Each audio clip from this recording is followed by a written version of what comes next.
So there are 8 teams in the CPL right now, soon to be 9, hopefully 10 in the next few years.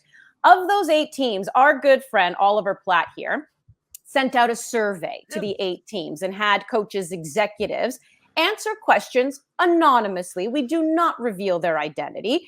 If you want to read that article, it's very interesting. We're going to break some things down here right now, but head on over to onesoccer.ca. Check out that article.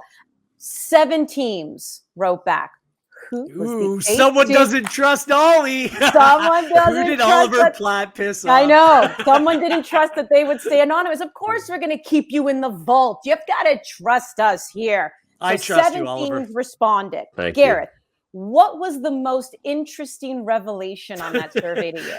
That someone would love to have Craig Forrest as a dream signing for their squad. So you try to pick out who it from is. The back. A team with a goalkeeping issue. I think that hey, Craig's not a bad choice. The job in his that prime, he's fantastic. Yeah. What's the most interesting for me? I actually think it was kind of the variance of like the opinion on 2 things: a player who can play at a higher level. 7 different answers, 7 different players. Same thing with a player that can play for the Canadian men's national team. 7 different players, 7 different opinions. This just goes to what I keep on saying. We always try to anoint like, who's the star player? Who's leading the race to be the MVP of this league? Look, there's parity in this league. Like there's plenty of talent. There's lots of good players. It's not just one. So I find that interesting that there's a lack of consensus about a lot of these kind of answers to do with where things are going or who might be great in the future. It makes things very compelling for me. Mm-hmm. No. Were you surprised, Ollie, by anything that came back in your survey?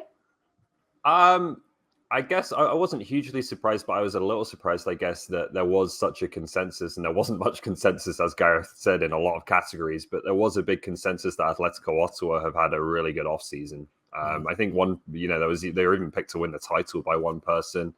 5 had them as having the best offseason in the league out of 7, which was as close to a majority as I got, I think, in any of the questions. So yeah, they've definitely turned some heads around the league for what they've done this offseason. So be interesting to see how that kind of bears out in terms of, can they be a playoff team this year, having been last place last season. Can I add one more, Andy? Sure. Sorry to and we might be dealing with this. I was a little bit surprised that the goalkeeper of the year from a season ago and Jonathan Sirwa only had 1 vote. So we're going to get to that. We're going to get to that. Don't you jump ahead over here. Let me go back to Ollie. What was more surprising, that someone picked Cavalry Edmonton as the best rivalry, or that Alan Koch wasn't a unanimous pick for hardest job? I can kind of understand the hardest job pick, because James Merriman, I think we always made this point last week, like he's stepping into a title-winning team, a title-winning coach's shoes. Like that's a tough job. I actually think next year might be tougher for James than this year. I just think he has such a settled team this year that it's a good situation to come into. But we've seen that it can be difficult to keep teams together for more than 3 years, and this will be about the end of that 3-year cycle for Pacific. So next year I think is the interesting one where he might have to rebuild a little bit. But I actually just remembered the biggest surprise that I forgot to mention on the last question. No one picked Alphonso Davies as their Canadian player they would like to sign. Like how can that be possible? Was it were they nostalgic picks? Yeah. Not all of them. There was a few for Atiba. The Jonathan David got one. There was one for Owen Hargreaves, the most controversial of all, I think. But no Alphonso Davies. No one wanted Alphonso Davies. Who needs Alphonso Davies when you can have Rob Friend and Josh Simpson? I wonder who that was. Yeah, exactly. All right, Gareth, now you get to answer your question, by the way. And I guess you're surprised that the rating CPL goalkeeper of the year got 1 vote. One vote for the I have an explanation. I have an explanation for this. I think they're holding it against him because he's joined the club on loan.